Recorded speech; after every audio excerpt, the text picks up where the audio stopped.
ভাইরে ভাই, এই ব্রোকলি ভাজিটা এত যে চমৎকার! রান্না করলে এভাবে রান্না করলে খুবই মজা লাগে। চলুন রেসিপিটা শুরু করি। এখানে ১ম এ আমি খাঁটি সরিষার তেল দিয়ে শুকনো মরিচ, পেঁয়াজ, কাঁচামরিচ ভালোভাবে ভেজে নিয়েছি।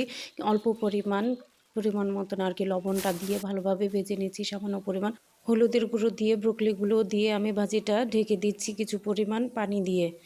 দেন আমি আরেকটা কড়াইতে খাঁটি সরিষার তেল দিয়ে পেঁয়াজ, কাঁচামরিচ ভেজে নিচ্ছি তরকারি রান্না করার জন্য।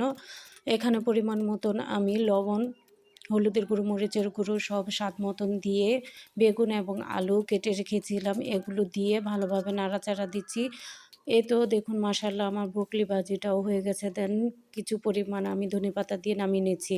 এই তো মাশাআল্লাহ আমার তরকারিটা কষানো হয়ে গেছে। এখানে ঝোল পরিমাণ দিয়ে দিয়েছিলাম। এখন আমি ট্যাংরা মাছগুলো আমি দিয়ে বিছিয়ে দিলাম। কিছুক্ষণ রান্না-টান্না করে ঝোলটা যখন মাখা, মাখা হয়ে আসবে আমি ধনেপাতা দিয়ে নামিয়ে নেব। এই তো দেখুন কতটা চমৎকার হয়েছে আমার ট্যাংরা মাছ রান্না বেগুন দিয়ে, আলু দিয়ে। আপনারা ট্রাই করবেন। আরেক চুলাতে আমি ডাল না হলে তো চলে না। আমি এখানে প্রেশার কুকারে মুগ ডাল রান্না করে নিয়েছি। এই তো চাল কুমড়া দিয়ে। আমার ভিডিও ভালো লাগলে লাইক, কমেন্ট, শেয়ার করে পাশে থাকবেন। আল্লাহ হাফেজ।